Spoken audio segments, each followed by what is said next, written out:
You have often in the past heard me do lists on things that you might want to do or consider for prepping and surviving a possible SHTF situation. But today, we're going to flip the concept around a little bit and take a look at 10 things you could ignore that would leave you in a world of hurt during a disaster. Any kind of disaster. So without any further ado, let's go ahead and get started. In no particular order. Number 1. Not practicing any skills. It's one thing to read and study about survival. It's another thing altogether to actually practice those skills and gain needed experience and possibly even expertise. There is such a thing as an educated idiot, because no matter how much you know, it doesn't do you much good if you don't exercise those skills. Or in other words, experience always trumps knowledge. Think of it like this. You can look at a bicycle and know how it works by its design. But until you get on and ride it, it's useless. And worse yet, there are those with no skills and no knowledge either. They have books that they have never read, or they figure they'll get around to it someday. Just remember, someday might be too late. Number 2.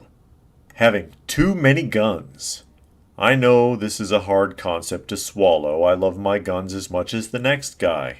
But if you're being realistic, there are only so many you can actually use in practical application for survival purposes. And if you ever had to bug out, there are only so many that you can carry with you. And let's not forget how expensive they are. Most preppers don't have an unlimited income. So just having a small variety of firearms is enough in most cases. Number 3, relying on toys. And what I mean by that is investing heavily in all the fancy expensive tools and trinkets that are available to the prepping and survival community. There are entire industries that survive by taking advantage of preppers and their interest in various gadgets. There are a lot of really impressive gadgets out there that would be very cool to own. But you can't fully rely on them. You need to be able to rely on your own skills first, just like what was discussed in the first item on the list. Besides, just like discussed in the second item on the list, most preppers don't quite have the budget for all the fancy gear. Remember, as I've said many times, you are your own best prep, so worry about yourself and your skill sets more than anything else. If you were caught without any of your gear, you should be able to find a way to make it work. Number 4, limited food sources. Some preppers worry more about guns and gadgets and not enough about food stockpiles. There are some who think they don't need to keep any food at all, and there are some who think they're going to hunt and fish and therefore they don't need to stockpile. The truth is, you need to consider and maintain more than one way to feed yourself and your family in times of crisis. Fill up and maintain as robust a pantry as you can, and keep it rotated and safely stored, and have methods to procure food for yourself from outside the home. If you have the space, start practicing maintaining a garden now if you haven't already. Maintaining a garden is a skill, and it can be harder than you think. Number 5, relying on precious metals for after the fall. Don't get me wrong on this one. There's nothing wrong with gold or silver stacking. A lot of people in the prepping community do this. But keep in mind that stacking is for the long game. If we were truly in a long-term grid-down situation that lasted for years or even decades, it would be some time before value came back to gold and silver. Eventually it will, but not right away. For the short term, food, water, ammo, first aid, tools, and other basics would be worth more in the long run. Number 6, the bugging in versus bugging out argument. Essentially, there is no 100% right or wrong argument here. My recommendation would be that for most people, it would make more sense to hunker down where they are and keep a bug out plan as an emergency contingency. Primarily because most people can't afford a second location, and if they have one, it could be very dangerous to try and get to it, unless they literally had no other choice. Problem is, most people have no plan at all. Of course, if you're watching this, I'll assume you have selected a plan, hopefully that's right for you. Which brings us to number 7, being a copycat prepper.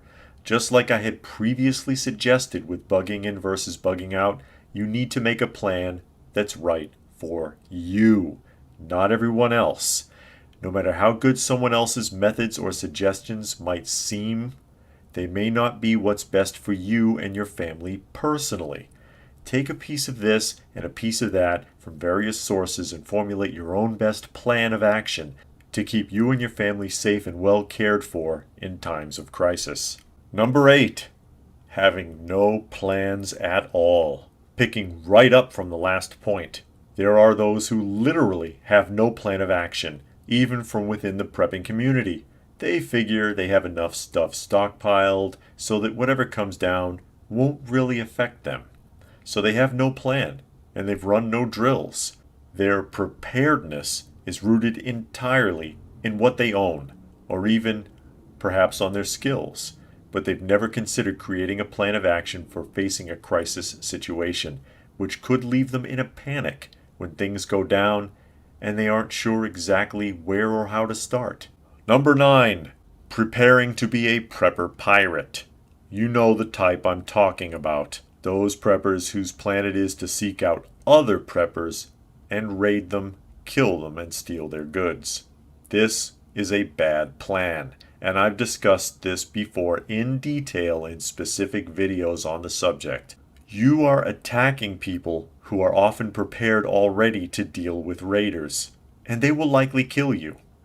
Or you're setting yourself up to be hunted down because you're causing so many problems. Bottom line, not only is this a downright dirty practice, but it's a practice where your luck very likely will run out pretty quickly. And number 10, running your mouth. Something that I'm always on about. There are too many people in the prepping and survival community who talk just too much. This is the best way to invite trouble right to your front door when things get really ugly. I mean, I get it. You want to reach out to friends, family, and neighbors and get them on board. It's a noble concept to want to do so, but you've really got to have your feelers on and be careful about how much of what you say to whom, or it could come back to haunt you in a big way. And you just knew I had one more for you, didn't you? Call it number 11 if you will.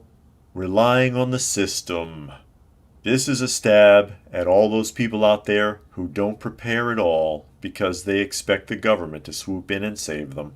And we've just had a big taste of how well that works on a global scale with the current C virus scare, which left most of the world's population screaming for toilet paper and bottled water.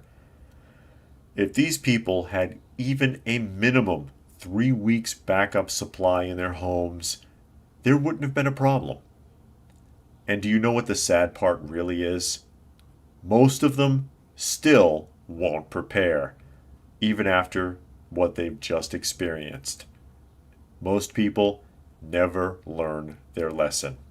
So I hope you found this video interesting. If you have any further suggestions pertaining to the video, please feel free to post them in the comments section down below. Please do give the video a thumbs up, easiest way to show your appreciation. Share it if you can and subscribe if you are new. And be sure to hit that bell icon so you can be alerted when new content comes out. And do check out some of the other videos if you get the chance. You may find something interesting. If you would like to help the channel out, there are links for that down below. Every little bit helps and I sure do appreciate it. And I can also be found on another channel called Coffee Talk. Check it out if you get the chance. There is a link for that in the comments section down below as well. So all that being said, as always, stay frosty folks, and thanks for watching.